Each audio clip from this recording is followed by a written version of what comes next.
கால் பண்ணிட்டியா தேனு? பண்ணிட்டேன்ப்பா, வந்துட்டு இருக்காங்களாம். கையில பார்க்கறதுக்கு அவ்வளோ ஆர்வமாக இருக்கா உங்களுக்கு? ம். தேனு. சொல்லுங்க மாமா. தேனு, தேவி உன்னைய ரொம்ப பேசிட்டான்னு கேள்விப்பட்டேன். பரவாயில்ல மாமா, இருக்கட்டும். இல்லம்மா, அவ என்ன இருந்தாலும் இவ்வளோ மோசமா பேசியிருக்க கூடாது. அவ யாருமா உன்னைய கேள்வி கேட்கறதுக்கு? அவ பேசுனதுக்கு நான் உன்கிட்ட மன்னிப்பு கேட்டுக்கிறேம்மா. அச்சோ மாமா, ஏன் மாமா நீங்க என்கிட்ட மன்னிப்பு கேட்குறீங்க? அத்தை தானே, பரவாயில்ல விடுங்க. தேனு, என்னையும் மன்னிச்சிடு. எதுக்கு மாமா? இல்ல, நீ அம்மாவை பத்தி ஏதாவது சொல்ல வரும்போது நான் காதுலயே வாங்காம இருந்திருக்கேன். நீ என்னைய நம்பி தானே எங்க வீட்டுக்குள்ளார வந்த. உன்னை நான் தானே நல்லா பாத்துக்கணும். அந்த விஷயத்துல உங்க அண்ணன் மாதிரி நான் இல்லை. இல்லை பரவாயில்ல மாமா, இருக்கட்டும். அதான் என் பொண்டாட்டி பேசுனதுக்காக நான் உங்கள்கிட்ட மன்னிப்பு கேட்டுக்கிறேன். இல்லை பரவாயில்ல சண்முகம், என் தங்கச்சி தானே பேசுனா, பரவாயில்ல விடு. என்ன இருந்தாலும் அவ என் தங்கச்சியாச்சு. அவ உரிமையில தான் பேசியிருக்கா. இதனால நான் ஒன்றும் வருத்தப்படுறதுக்கு இல்லை என்ன இருந்தாலும் தங்கச்சி பேசுனது தப்பு தான். நீங்கள் இந்த அளவுக்கு பொறுமையாக இருக்கிறதே அவளுக்கு ஒரு பெரிய பாடமாக அமைஞ்சிருக்கும். இதுக்கப்புறமேட்டாவது என் பொண்ணை நல்லபடியாக பார்த்துக்கிட்டா அதுவே எனக்கு போதும். அவகிட்ட இருந்து நான் வேறு எதுவுமே எதிர்பார்க்கல. தப்பெல்லாம் என் மேலே தான். என்ன சொல்ல வரீங்க? இல்லை, இவ்வளோ விஷயம் வீட்டில் நடந்திருக்கும் போது எனக்கு அது ஒன்று கூட தெரியாமல் இருந்திருக்கு. நான் வீட்டை கவனிக்காமல் வேலைன்னு இருந்திருக்கேன். இனிமேட்டு வீட்டில் என்ன நடக்குதுன்னு நான் நல்லா கவனிக்க போகிறேன். தேனு என்னோட மருமக, அவளை நான் நல்லபடியாக பார்த்துக்கணும். தேனு. சொல்லுங்க மாமா. என் மேலே ஒன்றும் கோவம் இல்லையே உனக்கு? இருந்துச்சு மாமா, அது எப்படி இல்லாமல் இருக்கும்? அப்புறம் அதுவே பழகிடுச்சு. சரின்னு அமைதியாக விட்டுட்டேன். என்னைக்காவது ஒரு நாள் நீங்கள் என்னை புரிஞ்சுக்குவீங்கன்னு நினச்சேன். ரொம்ப சாரி தேனு. பரவாயில்ல மாமா. நீ கோவப்படும் போதெல்லாம் நீ எதுக்கு கோவப்படுறேங்கிறத நான் யோசிக்கவே இல்லை. நான் நல்லா தானே பார்க்குறேன் அப்படின்ற எரிச்சல் தான் இருந்துச்சு. என்னையும் தாண்டி எங்கள் அம்மா இந்த அளவுக்கு உன்னை டார்ச்சர் பண்ணியிருக்காங்கன்னு நினைக்கும் போது எனக்கு ரொம்ப கஷ்டமாக இருக்குது தேனு. குழந்தை இல்லைன்னா அதுக்கு நீ மட்டுமா பொறுப்பு? நானும் தானே பொறுப்பு. உன்னைய மட்டும் குறை சொல்கிறதுல என்ன நியாயம் இருக்க போகுது? இன்னமேட்டு எங்கள் அம்மா உன்னை ஒரு குறையும் சொல்ல மாட்டாங்க. அத்தை குறை சொல்கிறாங்கன்றதுக்காக நான் ஒன்றும் கோச்சிக்கல. நீங்களும் நான் சொல்கிற விஷயத்த காது கொடுத்து கூட வாங்க மாட்டீங்க. அதுதான் என்னோட கோவமாக இருந்துச்சு. கல்யாணத்துக்கு முன்னாடிலாம் கூட நீங்கள் என்கிட்ட நல்லா தானே பேசிக்கிட்டு இருந்தீங்க. இப்போ என்னடா மாமா என்கிட்ட பேசவே மாட்டேங்கிறாரு, நான் ஏதாவது பேச வந்தாலே எரிஞ்சு விழுவுறாரு அப்படின்ற நினப்பு தான் இருந்துக்கிட்டே இருந்துச்சு எனக்கு. இன்னமேட்டு அப்படி இருக்காது தேனு. நான் அதை காது கொடுத்து கேட்பேன். நீ தான் என்னோட வாழ்க்கையே. உன்னைய புரிஞ்சுக்காம சண்டை போட்டு இப்படி பேசாமல் இருக்கிறதுல என்ன இருக்குது வாழ்க்கை? இன்னமேட்டு நம்மளும் சந்தோஷமா இருப்போம். சந்தோஷமா இருந்தா குழந்தையில தானா வந்துருமா.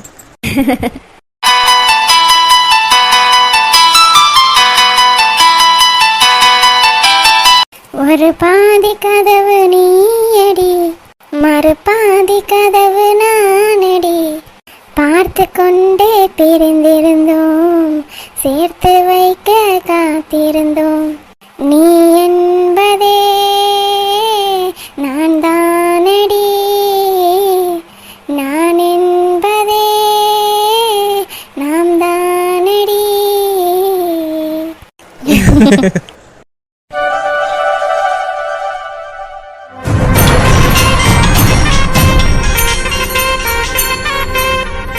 ரெண்டு பேரையும் தூக்கலாம் நினச்சேன்.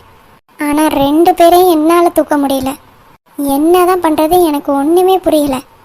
இந்த ஊர் ஆளுங்க தான் செட் ஆகலைன்னு சொன்னால் எங்கள் ஊர்லேருந்து ஆள் இறக்குனாலும் எப்படியாவது தப்பிச்சிட்றாளுங்க. கயல், ஜீவா, உங்கள் ரெண்டு பேரையும் நான் சும்மாவே விட மாட்டேன். என்கிட்டே வா. கடைசியில் என் பையனும் என் கூடவே இருக்க மாட்டான், எங்கள் அக்காவும் சந்தோஷமாக இருக்குது. எங்கள் அக்கா வாழ்க்கை இதோட சோகமாயிருன்னு பார்த்தா இந்த கயல் என்னன்னா திடீர்னு வந்து நிற்கிறா. அதை விட பெரிய கொடுமை இந்த ஜீவா. கடவுள் ஏன் தான் என்னை இப்படி பண்ணுறாருன்னு தெரில. இப்போ பார்த்தீங்கன்னா கயலோட அம்மாவும் கயலோட மாமியாரும் ஒன்றா சேர்ந்துருவாங்க போல. விடக்கூடாது. ரெண்டு பேரையும் ஒன்றா சேர விடவே கூடாது. எதையாவது பண்ணி அவங்க ரெண்டு பேரையும் சண்டை போட வைக்கணும். எங்கள் அக்கா சந்தோஷமாக இருக்கவே கூடாது. பண்ணுறேன், ஏதாவது பண்ணி தானே ஆகணும். கண்டிப்பாக பண்ணுறேன். இன்னுமே தான் தெரிய போகுது இந்த செம்பா யாருன்னு.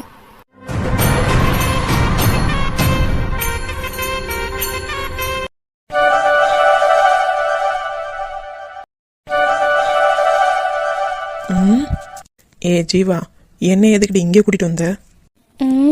இனிமேட்டு நம்ம இங்கே தான் வாழ போகிறோம். என்ன இங்கேயா? ஆமாண்டா, எதுக்குடா வாயை பொழக்கிற? இங்கே எப்படி இருக்கிறது? பாத்ரூம்லாம் போகணுன்னா காட்டுக்குள்ளாரெலாம் போகணும். ஆமாம், எனக்கு காட்டுக்குள்ளாரெலாம் போனால் பயமாக இருக்குமே. அதான் நான் இருக்கேல்ல. நீ இருப்ப, நான் இருக்கணும்ல. சிங்கம் புலி ஏதாவது வந்து கடிச்சிருச்சுன்னா என்னடி பண்ணுறது? டேய், நீ தானே என்னை நல்லா பார்த்துக்குவே, எது வந்தாலும் உன்னை காப்பாற்றுவேன்னு சொன்னேன். இப்போ என்னமோ சிங்கம் புலிக்கெலாம் பயப்படுற. அப்போ என்னை ஒழுங்காக பார்த்துக்க மாட்டியா நீ? போடீங்க. சிங்கம் புலியெல்லாம் முன்னாடிலாம் யாருமே நிற்க முடியாது. நான் மட்டும் நின்று என்ன ஃபைட் பண்ண சொல்றியா நீ? ஏன், எனக்காக இது கூட பண்ண மாட்டியா நீ? என்ன இவ நம்மள கொல்லாம விட மாட்டா போலயே. அப்படியே சாந்தமா போயிடுவோம். நீ சும்மா தானே சொல்ற. இது யார் வீடு? நீ எனக்காக சொல்ல மாட்டியா? சரியான பயந்தாங்குழிடா நீனு. இப்படி பயந்து நடுங்கிற. இந்த வீடு தான் அந்த அங்கிள் ஆண்டியோட வீடு. நான் இந்த வீட்டில் தான் இருந்தேன் 1 மாசமா. ஏன்னா 1 மாசமா இந்த வீட்டில் இருந்தியா? ஆமாண்டா. எப்படி? எப்படின்னா? இல்லை, 1 மாசமா எப்படி இங்கே இருந்த? சிங்கம் புலி எதுவும் வரலையா? அது அந்த அங்கிள் ஆண்டி முன்னாடி எந்த சிங்கம் புலியும் வராது. ஏன், அவங்களே சிங்கம் புலி மாதிரி அடிச்சுக்குவாங்களா என்ன? உனக்கு இருக்கிற நக்கல் இருக்கே எப்பா. சரி வா, உள்ளார போய் அந்த அங்கிளையும் ஆண்டியும் பார்த்துட்டு வருவோம். சரி சரி வா போகலாம். ஐயா, அம்மா, வீட்டில் யாருங்க? ஏங்க வீட்டில் யாரும் ஒருத்தரும் இல்லையா? டேய், நீ வேற ஏன்டா மானத்தை வாங்குற? கொஞ்ச நேரம் அமைதியா இருவேன். இது என்னடி வம்பா போச்சு? வீட்டில் யார் இருக்கா இல்லையான்னு கேட்கறது கூடவா தப்பு? எல்லாம் நாங்கள் பார்த்துக்குறோம், நீ அமைதியா இரு. Aunty, uncle. வாங்கத்தா, வாங்க தம்பி. வாத்தா, நல்லா இருக்கியா? என்னாச்சு ஆண்டி உங்களுக்கு? ஏன் தலையில் இவ்வளோ பெரிய காயம்? அது ஒன்றும் இல்லைத்தா, கீழே விழுந்துட்டேன். என்ன ஆண்டி, கீழே விழுந்துட்டீங்களா? இல்லையே, வேற ஏதோ காயம் மாதிரி இருக்கு. அட, நம்ம பிள்ளைகிட்ட சொல்றதுக்கு என்ன இருக்கு அன்னைக்கிளி? சும்மா சொல்லு. ஏன் ஆண்டி, என்னாச்சு? அது ஒன்றும் இல்லைத்தா, கையில் நம்ம வீட்டில் இருந்தால. ஆமாம், அவளை இன்னும் 2 ரவுடி பசங்க கடத்த வந்தாங்க. என்ன?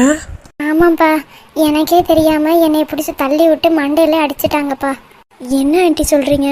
நீங்க பார்த்து பத்திரமா இருக்கிறது இல்ல? கையலுக்கு என்னாச்சு? அதெல்லாம் ஒன்றும் கவலைப்படாதீங்க. கையில் அவங்க வீட்டுக்காரு எல்லாரும் வந்து அந்த பிள்ளைய அழைச்சிட்டு போயிட்டாங்க. அப்படியா? சரி சரி. என்ன ஆண்டி நீங்க உங்க உடம்ப பாத்துக்கிறது இல்லையா? இப்படியே அலட்சியமா இருக்கிறது. அட என்னத்தா, இன்னமேட்டு நாங்க என்ன பண்ண போறோம்? நாங்க வாழ்ந்து முடிச்சாச்சு. நீங்களாம் வாழ போற பிள்ளைங்க. நீங்க நல்லபடியா இருந்தா அதுதான் எங்களுக்கு சந்தோஷமே. ஆண்டி, உங்களை மாதிரி உள்ளவங்களெல்லாம் நான் பார்த்ததே இல்லை ஆண்டி. எங்கள் அம்மா நான் பிறந்ததுக்கு அப்புறமேட்டு கொஞ்ச நாள்லேயே இறந்துட்டாங்க. எங்கள் அப்பா தான் என்னை வளர்த்தாரு. எங்கள் அப்பாவும் நான் வயசுக்கு வந்ததுக்கு அப்புறமேட்டு இறந்து போயிட்டாரு. அதுக்கப்புறம் நான் ஹாஸ்டலில் தான் வளர்ந்தேன். அதுக்கப்புறமா தான் ஜீவாவை எனக்கு நல்லா தெரியும். ஜீவாவை லவ் பண்ணி அதுக்கப்புறம் அவங்க அம்மா கூட பழக்கமாச்சு. அவங்க அம்மாவை கூட நான் இந்த அளவுக்கு நான் பார்த்தது கூட இல்லை. ஆனால் உங்ககிட்ட இருக்கும்போது எனக்கு ஒரு செக்யூராக ஃபீல் வருது. ஆத்தா, அது என்னரியா சார்மூரு? சாருமோர் இல்லை அங்கிள், செக்யூர். செக்யூர்னா பாதுகாப்பாக இருக்கிறதா அர்த்தம். அப்படியாத்தா? இங்கே பாரு ஜீவா, இது உன் வீடு மாதிரி. நாங்களாம் உனக்கு அப்பா அம்மா மாதிரி தான். அப்பா அம்மா மாதிரிலாம் இல்லை, நாங்கள் தான் உனக்கு அப்பா அம்மா. சரியா? நீ எப்போ வேணாலும் வரலாம், எப்போ வேணாலும் போகலாம். ரொம்ப தேங்க்ஸ் ஆண்டி. தம்பி. சொல்லுங்க அங்கிள்.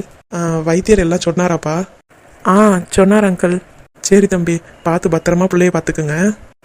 சரிங்க அங்கிள். இப்போ வரும்போது வைத்தியர் வீட்டுக்கு போயிட்டு தான் வரோம். அப்படியாத்தா? அடிக்கடி இங்கிட்ட வந்துட்டு போங்க, எனக்கும் உங்களை பார்த்த சந்தோஷம் இருக்கும். கண்டிப்பாக வரோம் ஆண்டி. அப்போ நாங்கள் கிளம்புறோம். சரித்தா, பார்த்து பத்திரமா போயிட்டு வாங்க. சரிங்க ஆண்டி, வரோம் அங்கிள். சரித்தா, பார்த்து பத்திரமா போயிட்டு வா. ம். அங்கிள், அப்படியே நானும் கிளம்புறேன். ஆண்டி போயிட்டு வரேன். பார்த்து பத்திரமா போயிட்டு வாங்க. அடிக்கடி எங்கள் பொண்ணை வந்து காட்டிட்டு போங்க. கண்டிப்பாக அங்கிள்.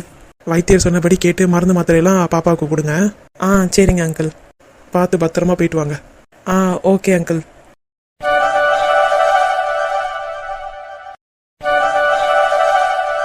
அங்கே பார்த்தீங்களா தான், நம்ம பிள்ளைங்க எவ்வளோ சந்தோஷமா இருக்காங்க.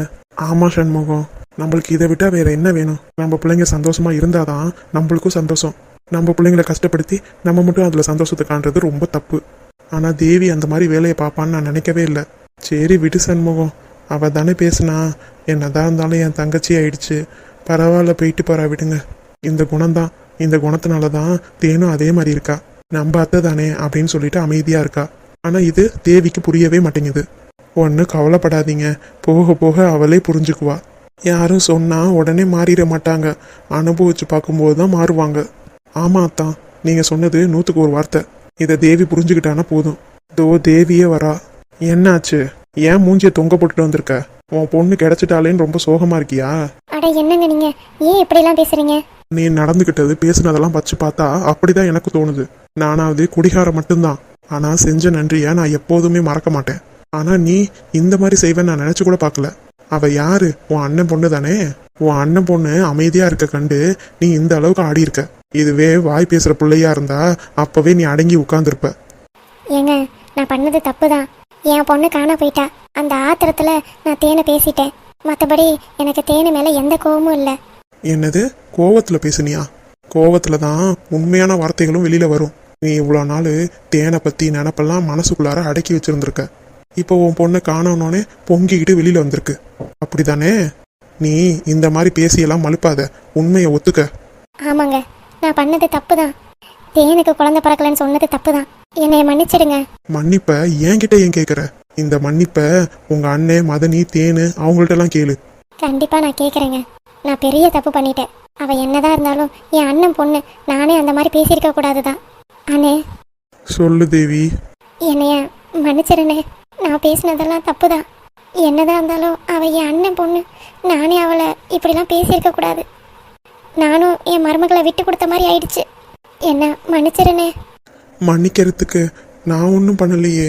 நீ பேசுனதெல்லாம் உன் மைனியையும் உன் மருமகளை மட்டும்தான். என்னைய ஒன்றுமே பேசல. நீ கேட்குறதா இருந்தா அவங்க கிட்ட கேளு. சரிண்ணே. அத்தை, தேனு, நீங்கள் எதுவும் சொல்ல வேண்டாம். என்கிட்ட நீங்கள் ஏன் மன்னிப்பு கேட்கணும்? இல்லை தேனு, நான் தப்பு பண்ணியிருக்கேன். என்னைய மன்னிச்சிரு தேனு. அத்தை, ஏன்ட்ட இந்த மாதிரி பெரிய வார்த்தையெல்லாம் சொல்கிறீங்க? நீங்கள் எப்போதும் போல் என்கிட்ட சிரித்து பேசினாலே போதும். இந்த மாதிரி மன்னிப்பு கேட்டு என்னை வேற ஆளாக மாற்றிடாதீங்க. தேனு, உனக்கு இருக்கிற பொறுமை கூட எனக்கு இல்லாமல் போச்சேன்னு நினைக்கும் போது எனக்கு ரொம்ப கஷ்டமாக இருக்குமா. என்னைய மன்னிச்சிருமா. இன்னமேட்டு உனக்கு குழந்தை இல்லை அது இல்லை அப்படின்னு எதுவுமே நான் பேச மாட்டேன். பரவாயில்ல விடுங்க. நீங்கள் பேசலைனாலும் இன்னும் 1 வருஷமோ 2 வருஷம் கழித்து இந்த ஊரே பேச தான் போகுது. நான் இப்போயே எல்லாத்தையும் தாங்கிக்கிறேன். அப்படிலாம் எதுவும் சொல்லாதம்மா. நீ எங்கள் வீட்டுக்கு வாழ வந்த பொண்ணு. உன்னைய வாழ வைக்க வேண்டியது என்னோட கடமை. ஆனால் நானே உன்னைய விட்டு கொடுத்த மாதிரி ஆயிடுச்சு. நான் இருக்கிற இடம் சூழ்நிலை எல்லாத்தையும் மறந்துட்டு உன் மேலே இருக்கிற கோவத்தில் நான் பேசிட்டேன். என்னைய மன்னிச்சிருமா. பரவாயில்ல அத்தை, எதுக்கு மன்னிப்பு கேட்டுக்கிட்டே இருக்கீங்க? மன்னிக்கிற அளவுக்கு நான் ஒன்றும் பெரிய மனுஷியெல்லாம் கிடையாது அத்தை. நான் உங்கள்கிட்ட இருந்து எதிர்பார்க்கறது என்னை நீங்கள் நல்லா பார்த்துக்கிட்டீங்கனாலே போதும். இன்னமேட்டு நான் உன்னை நல்லா பார்த்துக்குவேன் தேனு. இன்னும் கையிலும் மைனியும் வரலையா? வந்துக்கிட்டே இருக்காங்க அத்தை. எப்பாடா, மாமியாரையும் மருமகளையும் சேர்த்து வைக்கங்காட்டியும் தங்க வர அந்த பேரும் போல.